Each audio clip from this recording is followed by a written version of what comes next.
Well, blessings. This is the third video that heaven has gently guided me to share with you at this particular time. This third video is specifically related to the concept of the family system. As I have mentioned in the two previous videos, the family system was originally created as a way for us to learn important lessons in the third grade within the context of the third dimension. In the plane of truth, we are all truly brothers, and they are roles to learn and experience until humanity as a whole finally awakens. That system is currently in force, and not respecting the fundamental laws of this system are just several of the main reasons for the suffering of human beings on Earth. We were in the fifth dimension, and we fell because of arrogance and pride. By the mercy of heaven, it made the whole being not fall. Our higher self remains in the fifth dimension, a part of it comes down, and that is us here on Earth. On this occasion, it is the last incarnation, thank God, for those of us who came, for those of us who chose to return to the kingdom of light. In this incarnation, we came to complete the learning from the fall in Atlantis and return home to the kingdom of light. To reunite once again with our higher self, the part of us that always remains in the fifth dimension. When we come to Earth in communication with heaven from our higher self, we are given the important choice between three different groups of parents. Until just before entering, guided by heaven, we consciously chose that specific biological father and mother. For all human beings, our parents are truly the only and best parents for our learning and growth in this incarnation. This is not in comparison with others, but rather it is uniquely suited for our own soul's journey. For everyone, our parents are the only and best parents for our learning in this incarnation. And our parents and our family system speak of our pending matters. And all the members of the same family have the same pending matters. That's why we entered that family. The family system is composed of biological father and mother, our parents' siblings, that is, our uncles, our grandparents' siblings, and so on, partner, siblings, children. That is the basic family system in most human beings. Those who are given up for adoption are joined by the adoptive parents. Three laws of the family system, same statements as the laws of the cosmic system, the dynamics change a little. Law of belonging, here in the family we all have the right to belong. No one can be excluded. If the system excludes someone, someone will have to represent them, because by law no one can be excluded. To exclude is that they are not named, they are pushed aside. Miscarriage and abortion, they are children and they are alive. Our life plan is not more important because we are incarnated than an abortion of a few days or a miscarriage. It is all based on what each higher self needs to learn. We are all alive, and those of us who are incarnated will one day disincarnate. They are all alive. The difference between abortion and pregnancy loss is that the one who had an abortion committed murder. No matter what governments say, this is not a moral issue. If you had an abortion, you murdered. Within the evolution of the earth, in reality, nobody kills anybody. We are light, we are all alive. Now, if you've killed, it's hell inside. And if you didn't have an abortion, you still murdered. We have all killed in several incarnations. How do you know if you have the energy material, murderous? Well, observe your field. If there is mistreatment, violence, it means you still haven't repented for having murdered. You have to settle those accounts with heaven. If I had an abortion and didn't settle accounts for having murdered, I have to settle accounts for having murdered, but not that son or daughter. It is not simply individual, nor just a process, it is a matter. We are all 50% responsible in relation to the rest of humanity. Now, in that same energy, we are 100% responsible in relation to heaven, and accounts are settled with heaven. It is the matter. We already saw this in the second video on the law of balance of the cosmic system. When we open the field, and we see those children who were lost from pregnancy or abortion, they are sad, angry. That energy is in the field of the whole family. None of these poor souls come from murdering children on past routes, from abandoning. In all cases, they make learning easier for us, to everyone. Now that energy is in the field of the whole family, generating suffering. And as per the law, no one can be excluded. For example, if a couple has a child who was born, or if they lost a pregnancy, and there are losses that you don't even realize happened. And if I upload it, that being is there. That's what your field shows you. It shows it to you at night in the astral plane.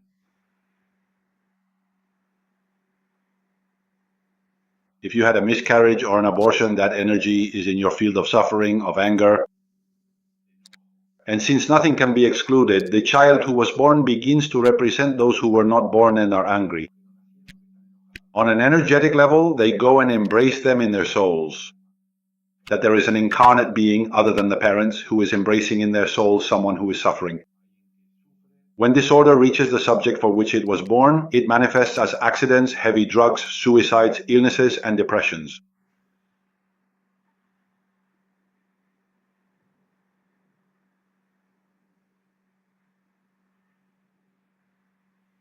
Here we see energy. Now, when that energy reaches matter, these are all the examples I'm giving you. What if the pregnancy loss is female and the child born is male? Depending on the degree of representation, she will represent that sister or woman. Depending on the degree of representation, she will express that she is a woman who feels in the wrong body. Who is speaking there? The female energy of the pregnancy inside the man who is representing it, the brother. Or the other way around, a woman is born and the parents had an abortion and he was a man. So she feels like a woman and she feels like a man. Anyone who is excluded, someone will have to represent them. A murderous grandmother. An abusive uncle, anyone who is excluded, someone will have to represent them. You can't go back, only forward from here. How do I bring order? Well, by not excluding anyone else in the family. We all have the right to belong. Accounts are settled with heaven. We are all alive. Some are incarnated, others are not incarnated. Honor everyone. If you have children who were not born, the orderly thing to do as a mother or father is to go to those children who were not born, invoke them and embrace them with a pillow in the air. When you invoke them, they appear. Once they are recognized, they are happy. The only thing they wanted was to be recognized. And the children who were born no longer have to represent them. They are set free because they are already being recognized. What is not ordered as a mother or father is to be on top of a child who was born. When a father or a mother is on top of a child who was born, for example, sending 3 WhatsApps, there the child gets bigger, the dynamics of the relationship change. The process is that the children are the ones who have to go to the parents and then they have to go forward, except when it is a loss of pregnancy or abortion. There it is the parents who have to go to those children and give them a place in their hearts. Honor everyone. Now, to honor, we remember that it is no complaint, no criticism. They are your subjects. If something makes you angry, you have to settle that account with heaven, and the way to confirm that heaven forgave you, that energy is no longer in that relationship. Do not treat anyone as poor because none of us are, and do not want to help because I cannot do it at the soul level anyway. We all have the right to belong. And since it is always a new here and now, it does not matter if I have been messy until now, if from now on, I do not exclude anyone else in my family. I honor them all. Everything will be fine for me. That is the most I can do, that in my field of action there is joy. Even if those brothers are suffering because my parents do not give them a place in their hearts, if I do recognize them, I give them a place in my heart and honor their lives and their destinies, they will manifest joy to my soul. There is someone who is watching them, happiness for them. This is the law of belonging. Do not exclude anyone else in the family. We all have the right to belong. Second law, law of hierarchy. Here it is, by order of arrival to the family. The one who arrived first has more hierarchy than the one who arrived later. That is, your parents and all your ancestors have more hierarchy than you because they arrived before you to the family. The way to respect this law is through the law of hierarchy of the cosmic system. Honor my parents and in them all the ancestors of the family. The internal attitude towards your parents and ancestors has to be this. No complaints, no criticism. If something bothers you, you already know it's yours. You grasp the matter, you settle that account with heaven, and if you repent, you are forgiven, and you will see that there are no more criticisms towards your mother or your father. If that energy is still there, it's because you haven't truly repented. And since it's not personal, your parents can pass away, and there will be another sibling who acts it out for you. We already saw this in the second video on the law of balance. If our parents had been different, we wouldn't have chosen those parents.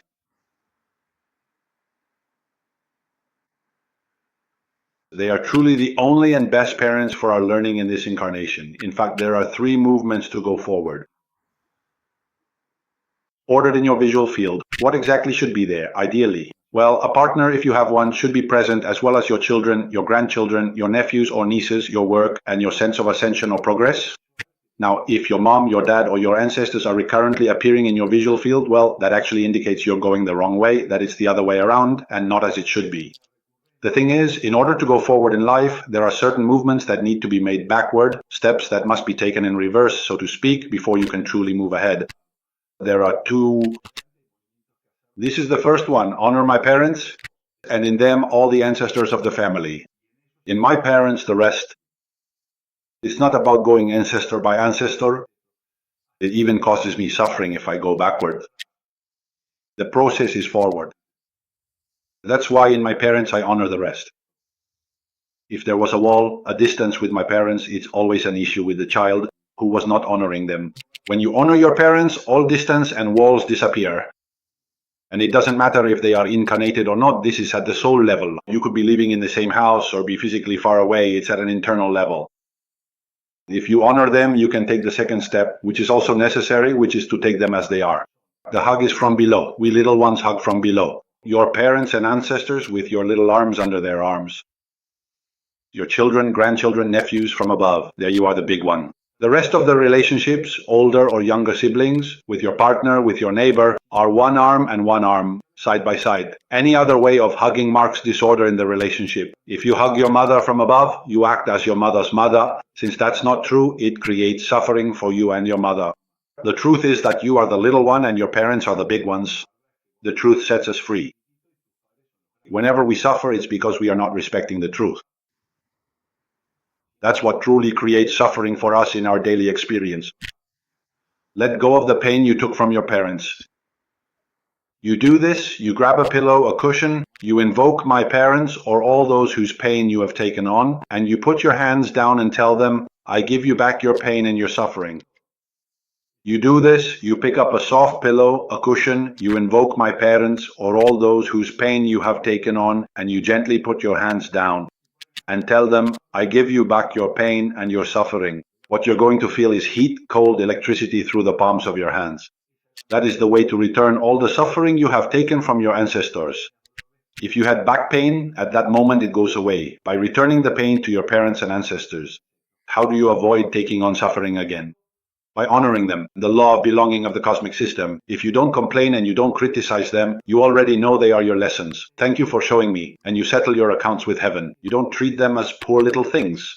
You know that none of us are. We are all notified of the learning. And you don't try to help them at a soul level because you can't put yourself in order for them, then you no longer take on suffering from your parents or anyone. Basically, that's what heaven comes to illuminate for us, so we raise our consciousness and stop suffering. Honor my parents, and in them all the ancestors of the family. Take them as they are, the only and best parents for my learning in this incarnation. And if you've made those two movements, you take the third one, which is to turn forward, feeling a little warmth behind you that will push you forward. You orient yourself forward, you invoke your guides, your higher self, and someone from high heaven in total surrender. They give us everything we need: guidance, protection, consciousness, and different energies from higher planes. The process is with them. Invoking them daily, the more times the better. It's an experiential process direct with our elder brothers. Once you have honored your parents, and in them all the ancestors of the family, you took them as they are, the only and best parents for your learning in this incarnation, and you turned forward whenever you want to cry. If you are a woman, after about 20 years of age, a woman strengthens herself with her mother. So on the left side, I invoke my mother. You turn 180 degrees on a pillow or in the air, and you go to her and hug her from below. Your mom will be there. Whether she is incarnated or not, her energy will be there. To always cry, it's the only place on a terrestrial level where a woman's anguish goes away, with her mother. Of course, you had to have been able to honor her before, right? And settle the accounts you had to settle to be able to honor her and take her as the one and only best mom for your learning in this incarnation. Once you've done that, I invoke my mother to always cry. And sometimes you're happy too. You invoke her to draw strength or to cry. Once the anguish is gone or you've drawn strength and you are now strengthened, you have to say in a clear voice, thank you, Mom, and you also turn 180 degrees. The ascension is forward. You continue with heaven. You can do that movement as many times as you need, as long as you complete it with "thank you, Mom," and turn forward as many times as you need. For men, it's the other way around. After about 20 years of age, we strengthen ourselves with our father. I invoke my dad. I turn 180 degrees to cry or to draw strength, and once I feel strong, I say, "Thank you, Dad." I turn 180 degrees, and then I continue with my guides, with my higher self, and with high heaven. The law of hierarchy also speaks of the order of siblings. You count them all. If you were raised as the first and there were 2 losses before, you were never the first. That creates suffering for you. No, poor little thing. Thank you for making it so light for me. I put things in order from now on. How? With the truth. Two that are, I am the third. And then you relax. You find your place. And the 2 siblings are happy, being recognized and placed in their proper place.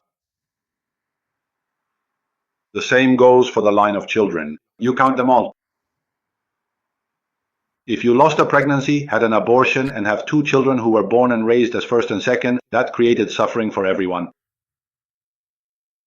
Thank you for making it so light for me. I'll put things in order now. How? With the truth. Child, you are the third and you are the fourth. And there are 2 first ones who were not born, but are as alive as you are. The 2 who are incarnated relax. And the 2 who are not born are happy, because they are being recognized and put in their place. That brings down a luminous force for the whole family regarding this issue. Third and final law, the law of balance. This law has 2 parts. If someone in the family committed a crime, they must take responsibility for what they did. If not, a member of the lineage will have to balance that energy.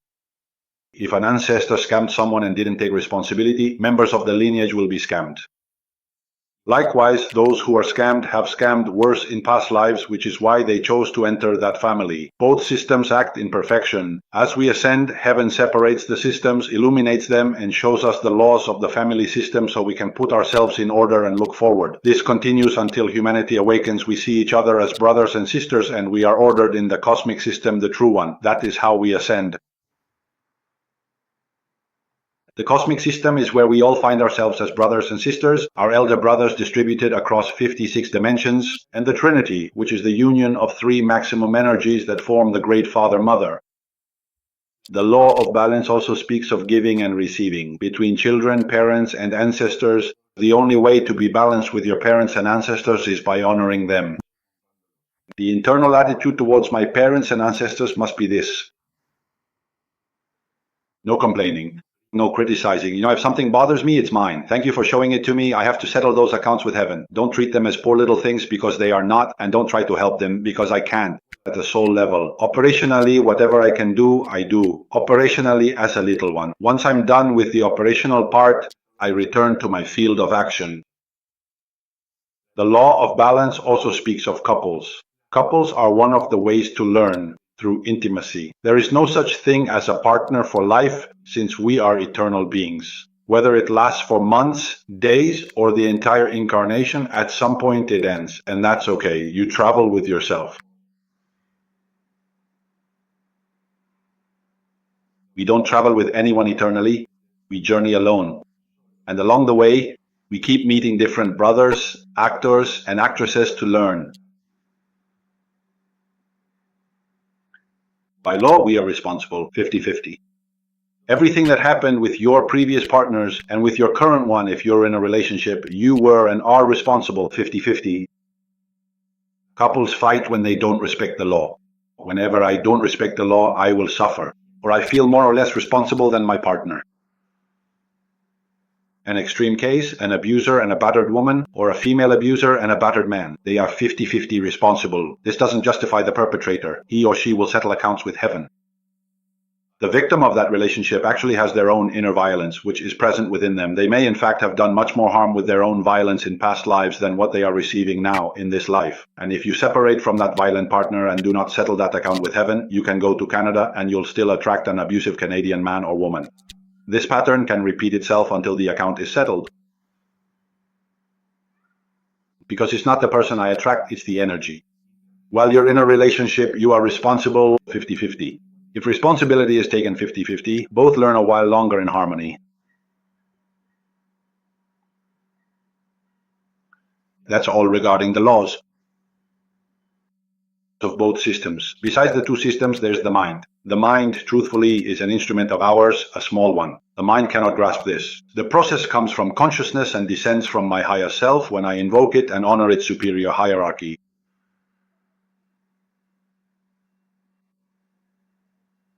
Here on a fallen planet, the mind sometimes seems to dominate the human. You neither fight the mind nor fear it. The truth is that it's small. If I fear it, the mind will take a place that doesn't belong to it. It will become enormous. And that will create suffering for me. Why? Because the truth is that it's small. If I fight it, I put it at my level. Since that's not true either, it will create suffering for me. So I have to put the mind in order. It's not a human show to get attention. The process is not a show or a trend. It is the ascension of the entire human race on a planetary scale. We are all spiritual. We are all beings of light. Now in a physical vehicle, those of us who are incarnated. So, in your daily life, you will invoke your guides, your higher self, and the high heaven in total surrender. Now, if your mind becomes disordered, meaning you start with anxiety in the past, in the future, right? You have to put the mind in order, because a disordered mind sustained over time even allows darkness to enter your field, and the guides have to withdraw because you are opening the door to it. They cannot violate your free will. The doors to darkness are also opened through seduction, through lust, by cursing, with sustained arrogance, with sustained pride. These are all reasons why a human being opens that door. We have all opened it. The thing is now, we are going to the kingdom of light. There is no room for evil. We are moving towards holiness. If darkness has entered your field, you have to settle that account with heaven. First, take responsibility for having allowed darkness to enter your field. And if you are repentant, you say, I'm sorry. If it's real, you are forgiven, the darkness disappears from your field, you experience it in harmony, in light. And then you have to take responsibility and repent for the reason why the darkness entered. If it was pride, Lord, I take responsibility for my pride, for having believed or felt superior or inferior to another human being, which is the same thing. If I am repentant, I am sorry. Usually crying before the high heaven, how do I know the Lord has forgiven me? From then on, you look at any human and you don't feel superior or inferior. We live in truth. It's impossible to be superior or inferior to another human being. So when your mind becomes disordered, you look at the floor. This is the only time we go directly to the higher self. In daily life, you invoke personal guides, the higher self, and the entity of the high heaven. Now, when I order my mind, I go directly to my higher self. So it's like this. You look at the floor and say, oh, mind, rest. Here I am big and you are small. If I need you, I'll let you know. Meanwhile, rest. Right after I invoke my higher self, here I am, the little one. Chin down. If you say it right, once is enough. It's not just the words, but the energy with which you say it. It's a piece of information you have to pass to your mind. If you say the same words like, mind, rest, here I am the big one and you are the little one, the mind will walk all over you. That's why it's not just the words, but the energy with which you say it. Basically, you have to tell it the truth. That way the mind relaxes, is grateful, and you receive consciousness from your higher self. Well, brother, sister, in principle, that's all regarding the laws. However, the process is experiential. This is the auditory part that occurs in each spiritual healing encounter in the presence of heaven. What makes all the difference is that afterwards, energy is channeled through the very human beings who are there. And apart from the family issue that is raised, the Virgin, Christ, and superior beings will also be channeled by the same people who are there. It's the way that superior beings can enlighten us and show us all the reasons for human suffering and the healing, the order in all cases.